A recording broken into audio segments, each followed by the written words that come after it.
আকাশবাণী কলকাতা। স্থানীয় সংবাদ পড়ছি সুস্মিতা সেন।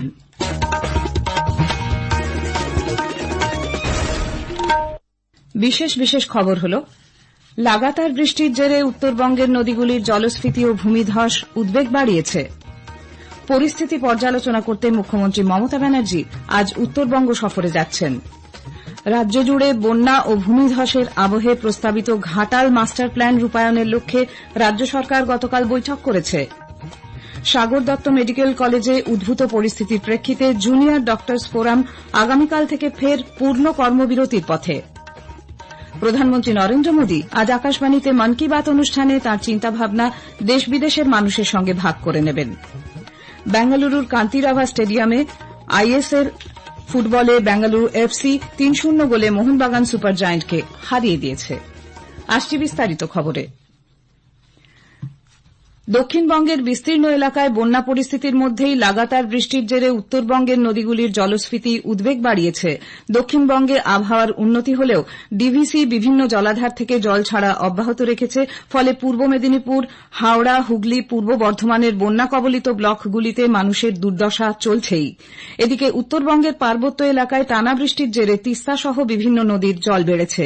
সিকিমেও লাগাতার বর্ষণ চলছে। জল বাড়তে শুরু করায় শুক্রবার রাত থেকে দফায় দফায় তিস্তা ব্যারাজ থেকে জল ছাড়া হয়। নিচু এলাকা এবং নদীপাড়ের বাসিন্দাদের মাইকিং করে সতর্ক করেছে প্রশাসন। পরিস্থিতি খতিয়ে দেখছেন প্রশাসনের আধিকারিকরা। অন্যদিকে পাহাড়ে ভারী বৃষ্টির জেরে ডুয়ার্সের বিভিন্ন নদী এবং ঝোড়াগুলিতে জলের স্রোত বাড়ছে।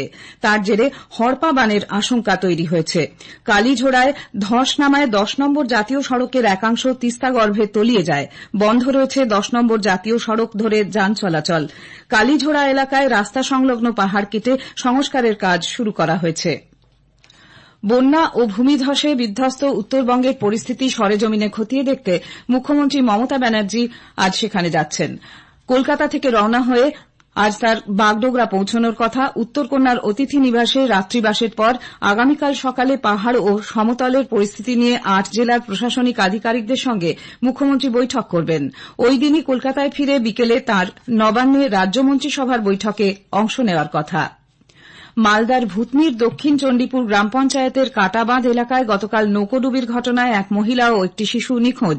মানিকচকের বিধায়ক সাবিত্রী মিত্রকে উদ্ধৃত করে আমাদের জেলা সংবাদদাতা জানিয়েছেন, গতকাল নৌকো করে বেশ কয়েকজন মথুরাপুরের হাটে যাওয়ার সময় জলস্রোত বেশি থাকায় মাঝগঙ্গায় নৌকোটি ডুবে যায়। সরকারি মতে নৌকোয় ৫ জন আরোহী ছিল। বিপর্যয় মোকাবিলা বাহিনী ৩ জনকে উদ্ধার করলেও খোঁজ মেলেনি শিশুসহ এক মহিলার। বেসরকারি মতে অবশ্য নৌকোতে ১০ জনের মতো আরোহী ছিলেন। রাজ্য জুড়ে বন্যা আর ভূমিধসের আবহে পশ্চিম মেদিনীপুরের প্রস্তাবিত ঘাটাল মাস্টার প্ল্যান রূপায়ণের লক্ষ্যে রাজ্য সরকার বৈঠক করেছে। মুখ্য সচিব মনোজ পন্থের সভাপতিত্বে গতকাল নবান্নে আয়োজিত এই বৈঠকে স্থানীয় সাংসদ দীপক অধিকারী ছাড়াও সেচমন্ত্রী মানস ভূঁইয়া, সেচ ও অর্থ সচিব উপস্থিত ছিলেন। বৈঠক নিয়ে সরকারিভাবে কিছু না জানানো হলেও দীর্ঘদিনের এই প্রকল্পটিকে বাস্তবায়িত করতে কি পদক্ষেপ নেওয়া যায় তা নিয়ে প্রাথমিক আলোচনা হয়েছে বলে সূত্রের খবর। উল্লেখ্য, দক্ষিণবঙ্গে বন্যা নিয়ন্ত্রণের লক্ষ্যে কেন্দ্রীয় সরকারের সঙ্গে যৌথ সহযোগিতায় ১৯৮০ সালে এই প্রকল্পটি হাতে নেওয়া হয়েছিল। ১৯৮২ সালে প্রকল্পটির শিলান্যাস হয়। এটি রূপায়ণের জন্য প্রথমে কেন্দ্রীয় সরকার মোট ব্যয়ের ৭৫% অর্থ দেওয়ার কথা বললেও পরে তা কমিয়ে ৫০% করে। বাকি অর্থ রাজ্য সরকার দেবে বলে স্থির হয়। রাজ্য সরকারের তরফে ২০১২ সালে ১২০০ কোটি টাকার একটি বিস্তারিত প্রকল্প রিপোর্ট কেন্দ্রের কাছে পাঠানো হয়। কিন্তু দীর্ঘ সময় পরেও প্রকল্পটির জন্য কোনো অর্থ বরাদ্দ না হওয়ায় রাজ্য সরকার নিজের তহবিল থেকেই সম্পূর্ণ অর্থ খরচ করে আগামী ৫ বছরের মধ্যে প্রকল্পটির কাজ শেষ করবে বলে মুখ্যমন্ত্রী মমতা ব্যানার্জি ঘোষণা করেছিলেন। উত্তর ২৪ পরগনার কামারহাটির সাগর দত্ত মেডিকেল কলেজে চিকিৎসক ও স্বাস্থ্যকর্মীদের উপর হামলার প্রতিবাদে জুনিয়র ডাক্তারদের লাগাতার কর্মবিরতি চলেছে। প্রশাসনের কাছে নিরাপত্তা সহ ১০ দফা দাবি তুলে ধরেছেন তারা। সেগুলি পূরণ না হওয়া পর্যন্ত কর্মবিরতি চালিয়ে যাওয়ার সিদ্ধান্ত হয়েছে। হাসপাতালের প্রিন্সিপালের ঘরে গতকাল বৈঠকে বসেন চিকিৎসকরা। সঙ্গে ছিলেন নার্সিং স্টাফেরাও। সেখানেই দাবি দাওয়া নিয়ে আলোচনা হয়। এদিকে গতকাল দুপুরে সাগর দত্তে পৌঁছন স্বাস্থ্য সচিব নারায়ণ স্বরূপ নিগম। হাসপাতাল কর্তৃপক্ষের সঙ্গে বৈঠকে বসেন তিনি। পরে সাংবাদিকদের কাছে স্বাস্থ্য সচিব বলেন, হাসপাতালের জন্য নতুন করে ৩০০ সিসিটিভি ক্যামেরা বসানো হবে। রেস্ট রুমেও থাকবে সিসিটিভি। মোতায়েন করা হবে ৫৭ জন অতিরিক্ত নিরাপত্তারক্ষী। ওয়ার্ডে বহিরাগত যাতে কেউই ঢুকতে না পারে তাও নিশ্চিত করা হচ্ছে। চালু হচ্ছে বায়োমেট্রিক ব্যবস্থা। দুপুরে সেখানে যান ব্যারাকপুরের পুলিশ কমিশনার অলোক রাজোরিয়া। নিরাপত্তা সংক্রান্ত বিষয়গুলি খতিয়ে দেখেন তিনি। সাগর দত্ত মেডিকেল কলেজের এই ঘটনায় 4 জনকে গ্রেপ্তার করেছে পুলিশ। ধৃত ঈশ্বরলাল সাউ, প্রবীণ কুমার সাউ, সরোজ কুমার সাউ এবং বিকাশ সাউয়ের 4 দিনের পুলিশ হেফাজত হয়েছে। জুনিয়র ডাক্তারদের সংগঠন West Bengal junior doctors forum জানিয়েছে, আরজিকর কাণ্ডের প্রেক্ষিতে চিকিৎসক ও স্বাস্থ্যকর্মীদের যে নিরাপত্তার প্রতিশ্রুতি দেওয়া হয়েছিল সরকার তা পালন করেনি। এই পরিস্থিতিতে আগামীকাল অর্থাৎ সোমবার বিকেল 5টার পর থেকে তারা ফের পূর্ণ কর্মবিরতিতে যাবেন। গতকাল জুনিয়র চিকিৎসক সংগঠনের জিবি বৈঠকের পর এই ঘোষণা করেন ডাক্তার অনিকেত মাহাতো। উল্লেখ্য, আগামীকালই সুপ্রিম কোর্টে এই সংক্রান্ত মামলার শুনানি রয়েছে। জুনিয়র ডাক্তাররা জানিয়েছেন, আদালতে রাজ্য সরকার নিরাপত্তা নিয়ে কি প্রতিশ্রুতি দেয় সেদিকেও তাদের নজর থাকবে। এদিকে সাগর দত্ত হাসপাতালে চিকিৎসক নিগ্রহের প্রতিবাদে সোমবার বিকেল 5টা থেকে জুনিয়র ডাক্তাররা এই হাসপাতাল চত্বর থেকে ডানলপ মোড় পর্যন্ত মিছিলের ডাক দিয়েছেন। সুরক্ষার জায়গা যদি না থাকে তাহলে আমরা কিভাবে কাজে ফিরতে পারি? তাহলে রাজ্য প্রশাসনের কাছে আমাদের যে দাবি থাকছে যে অতি দ্রুততার সাথে আপনাকে শেষ সময়সীমা আমরা বেঁধে দিচ্ছি সুপ্রিম কোর্টের হিয়ারিং এর টাইম, এবং সুপ্রিম কোর্টে আপনি কি প্রডিউস করছেন সেদিকেও আমাদের নজর থাকে। আমাদের যে অভাব অভিযোগ সেটাও আমরা সুপ্রিম কোর্টে রাখি। তাহলে একটা ফাইসালা যদি এর মধ্যে হয় ভালো, যদি না হয় হিয়ারিং এর পর থেকে আমরা সম্পূর্ণ কর্মবিরতিতে যাচ্ছি।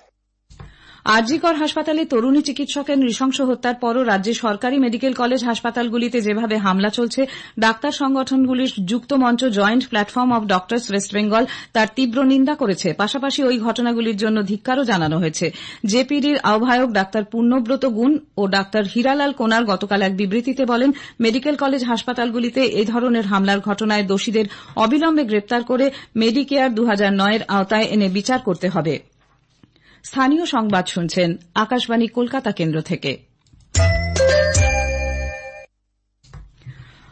প্রধানমন্ত্রী নরেন্দ্র মোদী আজ আকাশবাণীতে মন কি বাত অনুষ্ঠানে তাঁর চিন্তাভাবনা দেশ বিদেশের মানুষের সঙ্গে ভাগ করে নেবেন। এটি হবে মাসিক এই বেতার অনুষ্ঠানের 114তম পর্ব। বেলা 11টা থেকে আকাশবাণী ও দূরদর্শনের সমস্ত চ্যানেলে শোনা যাবে প্রধানমন্ত্রীর মন কি বাত। এআইআর নিউজ ও ডিডি নিউজ এবং তথ্য ও সম্প্রচার মন্ত্রকের ইউটিউব চ্যানেল, এআইআর ওয়েবসাইট ও নিউজ অন এআইআর মোবাইল অ্যাপেও সরাসরি শুনতে পাবেন এই অনুষ্ঠান। রাজ্য সরকার পুজোর আগে কন্যাশ্রী ও রূপশ্রী প্রকল্পের সঙ্গে যুক্ত চুক্তিভিত্তিক কর্মীদের বেতন বাড়ানোর কথা ঘোষণা করেছে। বেতন বাড়ছে প্রকল্পের সঙ্গে যুক্ত চুক্তিভিত্তিক তথ্য প্রযুক্তি কর্মী, হিসাবরক্ষক, ডেটা ম্যানেজারদের। অভিজ্ঞতার নিরিখে নতুন বেতন হার স্থির করা হয়েছে। চুক্তিভিত্তিক হিসাবরক্ষকরা এতদিন 15,000 টাকা করে পেতেন, তা বেড়ে হবে 21,000 টাকা। ডেটা ম্যানেজার এবং ডেটা এন্ট্রি অপারেটরদের বেতন বেড়ে হচ্ছে 16,000 টাকা। হিসাবরক্ষকদের ক্ষেত্রে বার্ষিক বেতন বৃদ্ধি বা ইনক্রিমেন্টের হারও বাড়ছে। স্বচ্ছ ভারত মিশন স্বচ্ছতাই সেবার আওতায় সারা দেশ জুড়ে চলছে পরিচ্ছন্নতা অভিযান। এবছরের মূল ভাবনা স্বভাব স্বচ্ছতা, সংস্কার স্বচ্ছতা। আকাশবাণী সংবাদ প্রযোজিত একটি বিশেষ আলোচনা মানসিকতায় পরিচ্ছন্নতা শুনবেন সোমবার রাত 9:30টায় গীতাঞ্জলি 107 এবং ডিটিএইচ বাংলায়। অংশ নিয়েছেন পূর্ব রেল ও কলকাতা মেট্রো রেলের মুখ্য জনসংযোগ আধিকারিক কৌশিক মিত্র এবং আয়কর দপ্তর ধানবাদের যুগ্ম কমিশনার দেবাশিস বিশ্বাস। সঞ্চালনায় কল্যাণ লাহা। স্বচ্ছতাই সেবা অভিযানের অংশ হিসেবে ভারত সরকারের যুব বিষয়ক ও ক্রীড়া মন্ত্রকের অধীনস্থ নেহেরু যুব কেন্দ্র হাওড়ার পক্ষ থেকে গতকাল বেলুড়ের রামকৃষ্ণ মিশন শিক্ষণা মন্দিরে স্বচ্ছতা অভিযানের আয়োজন করা হয়। দিল্লি পাবলিক স্কুল হাওড়ার 20 জন ছাত্রছাত্রী এতে অংশগ্রহণ করেন। ছাত্রছাত্রীদের সক্রিয় অংশগ্রহণের মাধ্যমে তাদের মধ্যে পরিচ্ছন্নতা, বর্জ্য ব্যবস্থাপনা এবং প্রকৃতি পরিবেশের সম্পর্কে সচেতনতা বাড়ানোই ছিল এই কর্মসূচির মুখ্য উদ্দেশ্য। সারা দেশের সঙ্গে এ রাজ্যেও সেপ্টেম্বর মাস জুড়ে চলেছে সুপুষ্টি মাস। এর প্রেক্ষাপটে আকাশবাণী সংবাদ প্রযোজিত একটি বিশেষ আলোচনা সুপুষ্ট শিশু সুপুষ্ট ভারত শুনবেন আজ রাত 9:30টায় গীতাঞ্জলি 107 ও ডিটিএইচ বাংলায়। পশ্চিমবঙ্গ সরকারের সুসংহত শিশু বিকাশ সেবা প্রকল্প প্রাধিকরণের যুগ্ম অধিকর্তা শ্রীমতী দেবারতী সরকারের সঙ্গে কথা বলেছেন কল্যাণ লাহা।